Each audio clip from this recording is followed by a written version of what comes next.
it's Nathara at CrowSong Lodge, and I am obviously back with another video. It's probably a really obvious thing at this point.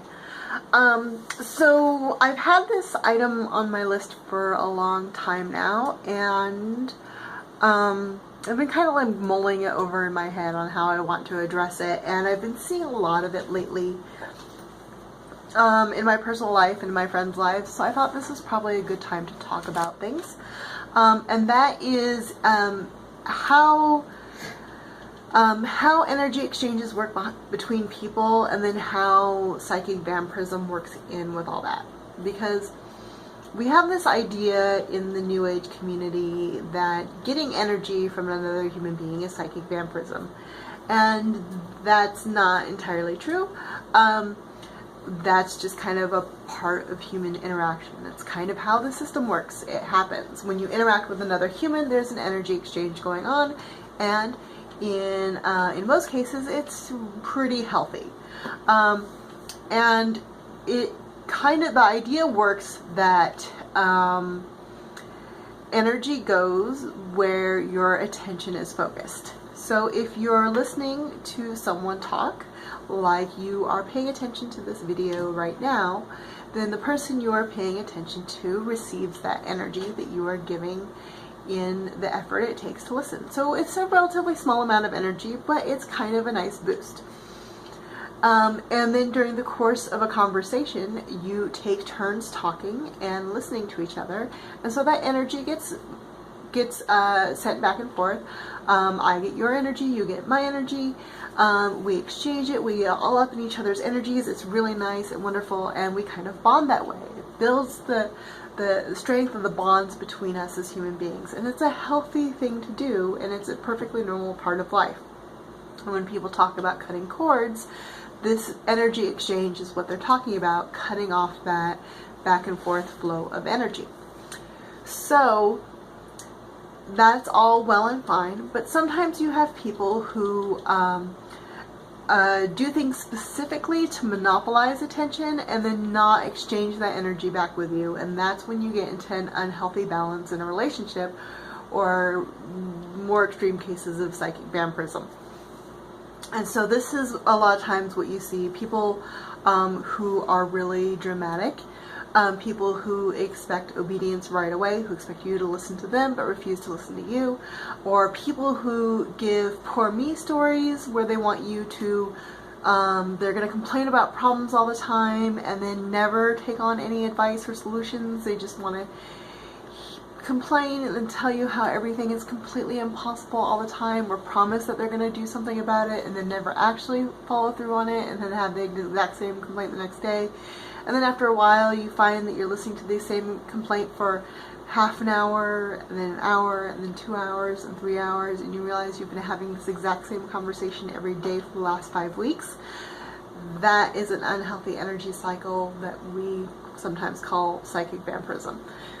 And so that's an unhealthy situation to be in, and that's when you need to realize, or at least make the decision, whether or not you want to keep participating in that kind of energy exchange.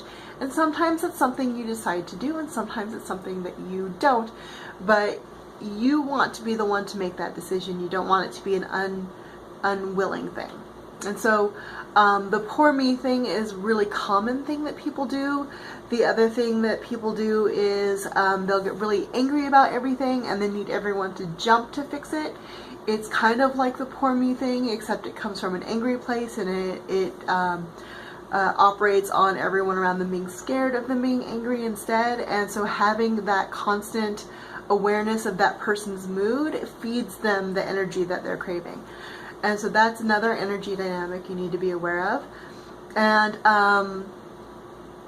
things like lecturers get energy by feeding audiences. So when people have to explain everything to you, even though you're the person who's supposed to understand the topic, that's a form of kind of stealing your energy and that kind of stuff. When you have a group of friends, but one particular friend always has to dominate the conversation and be the center of everyone's attention all the time, and can't cede the floor to somebody else who is talking or having a problem or sharing a story, That's another form of occupying everybody's energy and kind of siphoning off energy for themselves instead of sharing alike.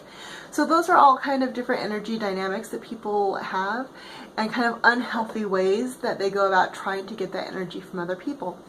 Now, when you have a relationship with someone, like in a one-on-one situation, as I talked about earlier, you want to have an equal exchange of energy. I pay attention to you, you pay attention to me, we share energy back and forth, and we get all up in each other's energy and have a happy-go-lucky bond, and that's really exciting.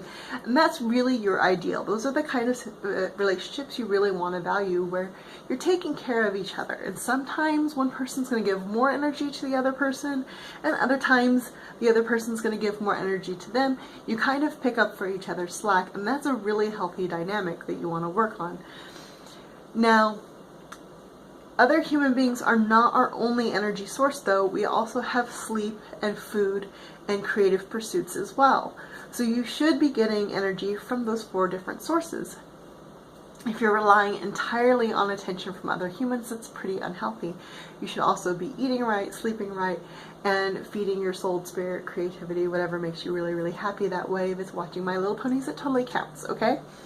So you have those different sources of energy. If one is missing, like let's say you're incredibly sleep deprived, using that example because that's a problem I have a lot of time, then you have to use the other ones more. So if you're not sleeping well, you're going to need to eat more, you're going to need to lean on your friends more, or you're going to have to engage in things that make you happy and stimulate you more in order to make up for the energy deficit and try to get back into balance as soon as you can. So you can kind of cut corners here and there, but it's not really healthy. So keep that in mind. And of course, remember that what I'm talking about is in regards to body and balance, whatever your version of balance might be.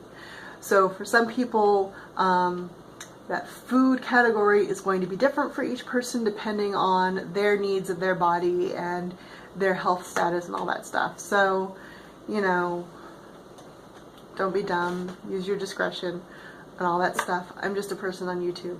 So take what I've said, digest it in your own brain, interpret it through your own filters, and then observe what's going on in your own life and see how much of it rings true to you, and be sure to share your experiences in the comment below, because I really do love to hear what y'all have to say. Again, Nathara at CrowSong Lodge, and my linkies are in the description below. You can check out my website. I have lots of information and stuff on there, and my coffee link and my Patreon are below as well. And again, please drop off some comments, hit the like button, and subscribe. I'll talk to you later.